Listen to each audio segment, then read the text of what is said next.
இன்றைக்கி நம் சமையலில் நம்ம பார்க்க போகிறது ஹோம்மேட் நாச்சோஸ். அது எப்படி செய்யலாம் வாங்க பார்க்கலாம். பாத்திரத்தில் 1 கப் ஹாட் வாட்டர், நல்லா கொதிக்கிற தண்ணி, கொஞ்சமாக மஞ்சத்தூள், 1/4 ஸ்பூன் சால்ட். நான் இங்கே வந்து கல்லுப்பு எடுத்துருக்கேன், நீங்கள் நைஸ் உப்பு கூட எடுத்துக்கலாம். போட்டு நல்லா கலரிட்டுக்கோங்க.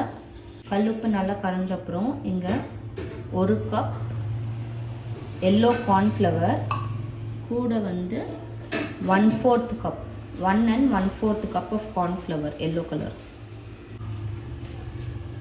இது மாதிரி நல்லா மிக்ஸ் பண்ணிவிட்டு வந்து ஒரு 3 நிமிஷம் கழித்து ஓப்பன் பண்ணிக்கலாம். 3 நிமிஷம் ஆயிடுச்சு. பார்த்திங்கன்னா மாவு நல்லா இணக்கமாக இருக்குது. 1/2 கப் மைதா மாவு எடுத்து வச்சுருக்கேன். இதை நான் கொஞ்சம் கொஞ்சமாக ஆட் பண்ணி ஒரு டோ கன்சிஸ்டன்சிக்கு வர வைக்க போகிறேன். இது ஃபுல்லாகவே கொட்டிட்டு வந்தீங்க, கொஞ்சம் கொஞ்சமாக ஆட் பண்ணிக்கோங்க. அவன் வந்து நல்லா பசைஞ்சாச்சு. இந்த மாதிரி ஒரு கன்சிஸ்டன்சியில் இருக்கணும். உங்களுக்கு ரொம்ப இணக்கமாக இருந்துச்சுன்னா கார்ன்மீலை வந்து நீங்கள் இன்னும் ஒரு 1/4 கப் கூட எடுத்து இந்த மாதிரி இந்த கன்சிஸ்டன்சியில் வரணும். புட்டு அப்படியே சாஃப்டாக இருக்கும். பார்த்தீங்கன்னா நம்ம ஆரிகானோ சேர்த்துக்கலாம் கொஞ்சமாக. நல்லா மிக்ஸ் பண்ணிக்கோங்க. இது பார்த்திங்கன்னா ஒரு பிளேடோ கன்சிஸ்டன்சியில் இருக்குது. இதை நம்ம ஷீட் மாதிரி ரோல் பண்ணி கட் பண்ணிக்கலாம். பார்த்திங்கன்னா மைதா மாவு வந்து இந்த மாதிரி லைட்டாக உங்கள் ஒர்க் சர்ஃபேஸில் ஸ்ப்ரிங்கிள் பண்ணிக்கோங்க. மேலேயும் மைதா மாவு அப்படியே ஸ்ப்ரிங்கிள் பண்ணிடலாம். சப்பாத்தி கட்டை வச்சு நல்லா உருட்டிக்கலாம். இந்த மாதிரி சப்பாத்தி மாதிரி உருட்டி எடுத்துக்கோங்க. நம்ம ஒரு கத்தியில் இந்த மாதிரி லைன்ஸ் போட்டு கட் பண்ணிக்கலாம். பார்த்திங்கன்னா இந்த சைஸில் இருந்தால் போதும் நம்மளுக்கு.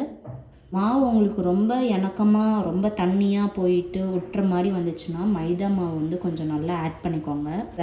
இந்த மாதிரி கிறிஸ் க்ராஸாக நம்ம கட் பண்ணி எடுத்துக்கலாம். ட்ரையாங்கிள் ஷேப்பில் இந்த மாதிரி ஷேப்பில் கட் பண்ணி ஒரு பிளேட்டில் வச்சுருங்க.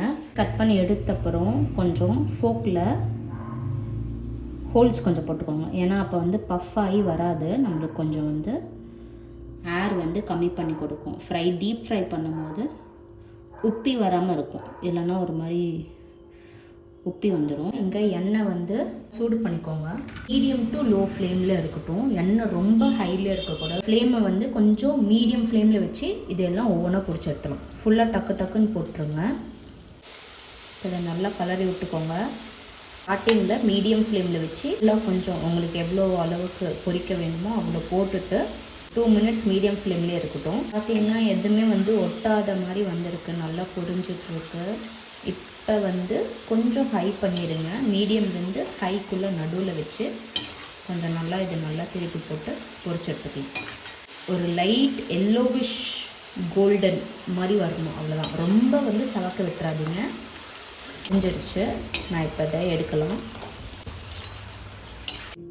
நாச்சோஸ் ரெடி ஆகிடுச்சு. இது வீட்டில் ட்ரை பண்ணி பாருங்கள். இது மேலே நீங்கள் வந்து உப்பு போட்டு நல்லா டாஸ் பண்ணி சாப்பிட்டுக்கலாம்.